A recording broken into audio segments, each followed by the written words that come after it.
How do your values guide your personal life? I'm your host, Tiffany Souter, and this is Scared Confident.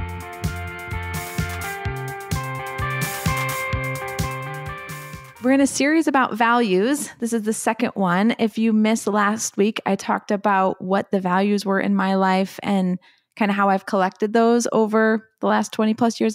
And today we're going to talk about how do those guide my personal decision making.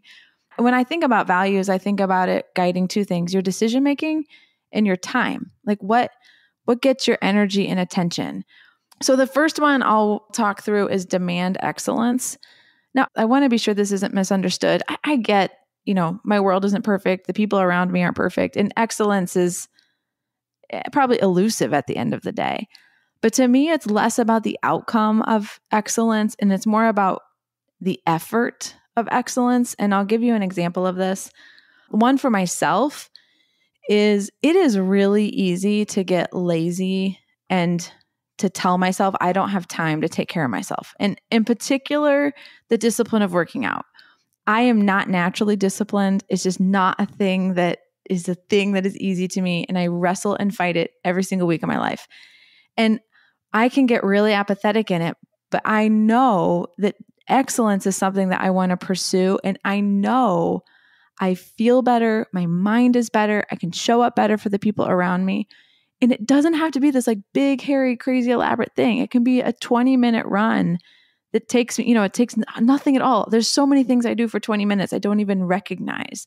And so that is a place in my life where I would say it's hard for me to hang on to excellence when it comes to the discipline of making the space for myself to have physical exercise. It's not about this pursuit of this perfect body. It's about hanging on to the space and the discipline of knowing that my body moved in a way that it exerted energy, and that feels good to me. It's more about that, the excellence of the effort and not this pursuit of excellence from like an outcome or like having to have this ideal size or thing or anything like that in my body. It's more about the effort. The other place that it really shows up is, I would say, in my parenting style. Somebody told me before I had kids that kids perform to your expectations. And that was like such a moment for me, in that you can say things like, well, it's the terrible twos, or they're a toddler. And so, fits is what they throw, or yeah, they're, kind of in that tween stage, or like, yeah, they're a teenager. It's like, we can excuse away our kids' behavior their whole childhood. And then they're adults and they're expected to like behave. And that can be a real struggle. Like we employ some of those people, right? Where it's like behaving and like showing up in a way where there's people who have expectations of you.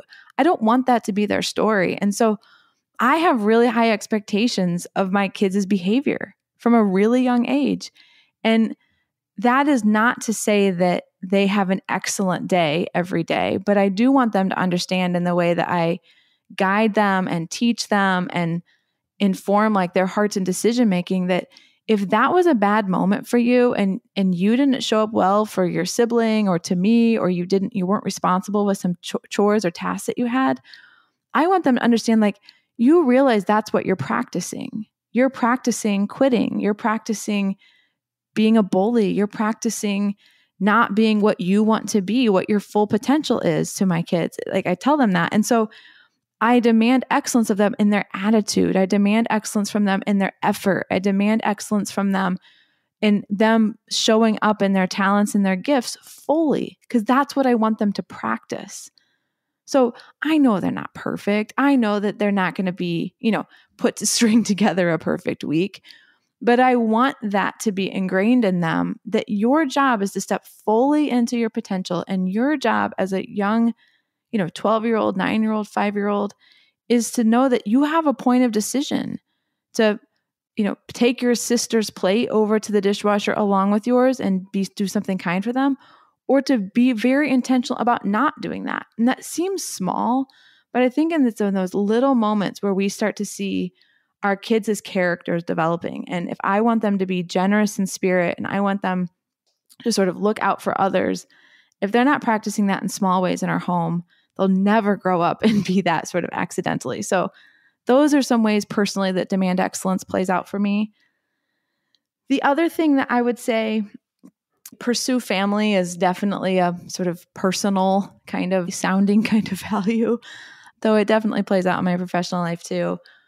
And again, this is one of those values I think life has taught me, that there are so many things in our lives, in our professional lives, in the world that wants to distract us from taking care of the most important thing, our marriages, our relationships with our kids, like investment in that nuclear family, not just in our homes, but like in my extended family too. There's so many things that you can get invited to in the evenings and on weekends, and just this constant busyness.